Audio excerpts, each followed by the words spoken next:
Well, good evening. It's, what is it? It is Thursday,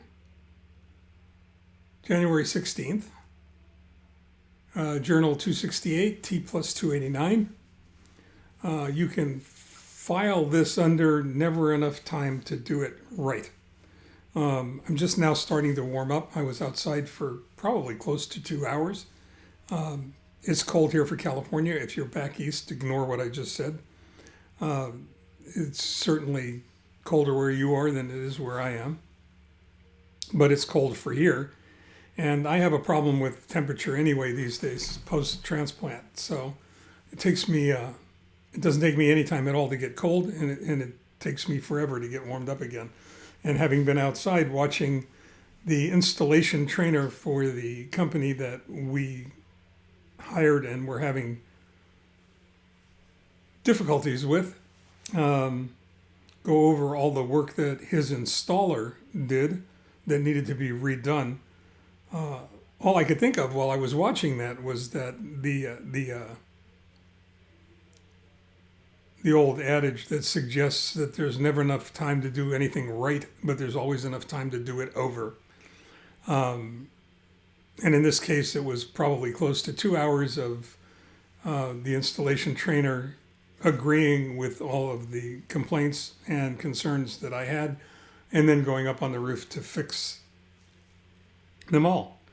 And you have to wonder about the cost there, among other things, and how much profit it actually removes from the job.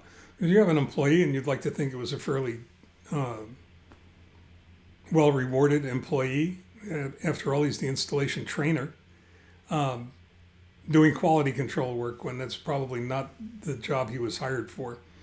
And whatever it costs, whatever his compensation package looks like, there were 2 hours of that appropriated compensation that went to redoing the work that was done at our home. Most of which, or a good part of which, was done in the dark because the contractor left in the middle of the job. But that's another story. In any case, I've never, I won't say never, but I will say I have rarely experienced a more disappointing service interaction than the one that we just completed. The installation trainer was excellent. He did what he was supposed to do. He did it well. He did it efficiently. He seemed to know what he was doing, and he did it with purpose. And I was appreciative for that. But he was the only one in the company who fulfilled those criterion. Everybody else in the company was really consistent with a turn and burn operation. And I'm really, that's where buyer's remorse comes from. And you have to look at the service interaction and think about how it went down and how it could have been handled differently. I mean, if you're me and you write about this stuff and you've taught it for years and you've put it in seminars and you've tried to help shop owners understand the importance of managing expectations and responding to situations where a client or a potential client, customer, motorist is disappointed, is critical. And it's critical that it's done well, and it's, almost elegantly. And it's not rocket science. It's not hard. All you have to do is really remember 4 A's. That's it. Just 4 A's. Triple A plus 1, however you want to do it, whatever meme you need or mnemonic you need to go ahead and keep it in your memory. It's easy. Acknowledge that something went wrong.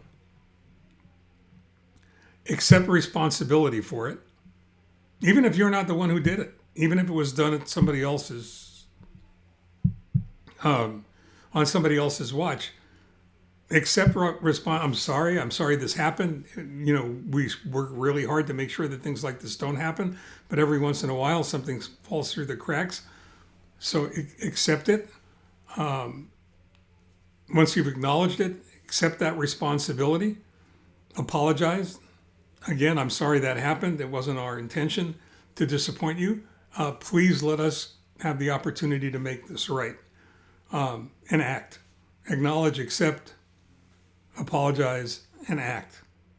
And the company that I was dealing with did none of these things.